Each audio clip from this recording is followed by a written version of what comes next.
Ada satu doa yang senantiasa kita panjatkan kehadirat Allah Subhanahu wa Ta'ala di dalam setiap solat kita, yaitu Ihdinas siratal mustaqim. tunjukilah kami jalan yang lurus. Kenapa kita minta jalan yang lurus? Karena ayat ini berkaitan dengan ayat sebelumnya. Maliki yaumiddin. Raja yang menguasai hari pembalasan. Ayat ini orientasinya adalah akhirat. Maknanya bahwa kelak di akhirat, seluruh amalan yang kita kerjakan selama di dunia akan diminta pertanggungjawaban oleh Allah. Seluruh amal akan dihisab. Amal baik dan amal buruk akan ditimbang. Jika yang lebih berat amal baiknya, maka kita akan selamat dan beruntung. Namun jika yang lebih berat amal buruknya, maka kita akan menyesal dan merugi. Yang jadi permasalahannya adalah tidak ada seorang pun yang dapat mengklaim bahwa dirinya akan selamat di yaumil hisab.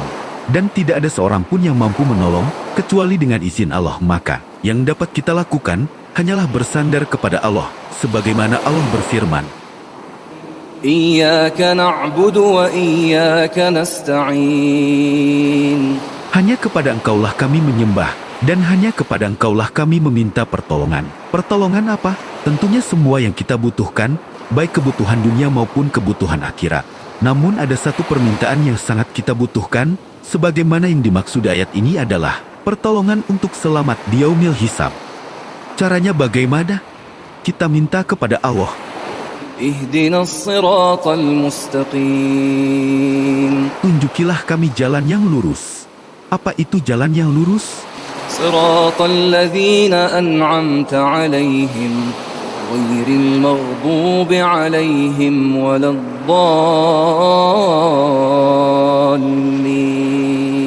Yaitu jalan orang-orang yang telah Engkau beri nikmat kepada mereka, bukan jalan mereka yang dimurkai, dan bukan pula jalan mereka yang sesat.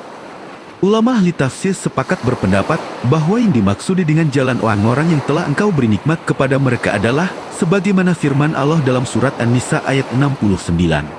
وَمَنْ يُطِعِ اللَّهَ وَالرَّسُولَ فَأُولَئِكَ مَعَ الَّذِينَ أَنْعَمَ اللَّهُ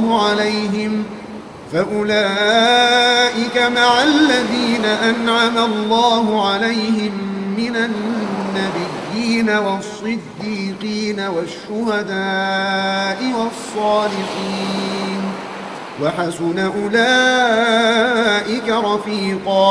Dan barang siapa yang mentaati Allah dan Rasul-Nya, mereka itu akan bersama-sama dengan orang-orang yang dianugerahi nikmat oleh Allah, yaitu para nabi, para syiddiqin, orang-orang yang mati syahid, dan orang-orang solih. Dan mereka itulah teman yang sebaik-baiknya. Di dalam ayat ini diantaranya ada wassolihin, yaitu orang-orang solih. Siapa itu orang-orang solih? Orang-orang solih adalah orang yang beriman kepada Allah dan mengerjakan amalan solih, baik amalan wajib maupun amalan sunnah, baik hubungannya dengan Allah maupun hubungannya dengan manusia, dalam rangka mendekatkan diri kepada Allah dan meraih cintanya Allah. Relevansi ayat-ayat tersebut di atas adalah, ketika kita minta jalan yang lurus, maka konsekuensinya adalah bahwa kita harus menjadi solih. Kenapa harus solih? Karena dengan solih, kita didoakan oleh seluruh umat muslim itu ketika sedang sholat dan membaca tasyahud. Kenapa harus solih? Karena menjadi solih, bukti terbesar seorang anak ketika ingin berbakti kepada kedua orang tuanya, karena hanya anak yang solih, ia bisa menghantarkan kedua orang tuanya untuk dimasukkan ke dalam surganya Allah, karena hanya dua anak yang solih yang dikabul oleh Allah. Kenapa harus solih? Karena dengan solih, anak keturunan kita akan dijaga oleh Allah. Kenapa harus solih? Karena dengan solih, kita akan dicintai oleh Allah. Kenapa harus solih? Karena dengan solih, kita akan diwafatkan dalam keadaan husnul khotimah dan dimasukkan ke dalam surga. Ya Tuhan kami, anugerahkanlah kepada kami pasangan kami dan keturunan kami sebagai penyenang hati kami, dan jadikanlah kami pemimpin bagi orang-orang yang bertakwa. Amin.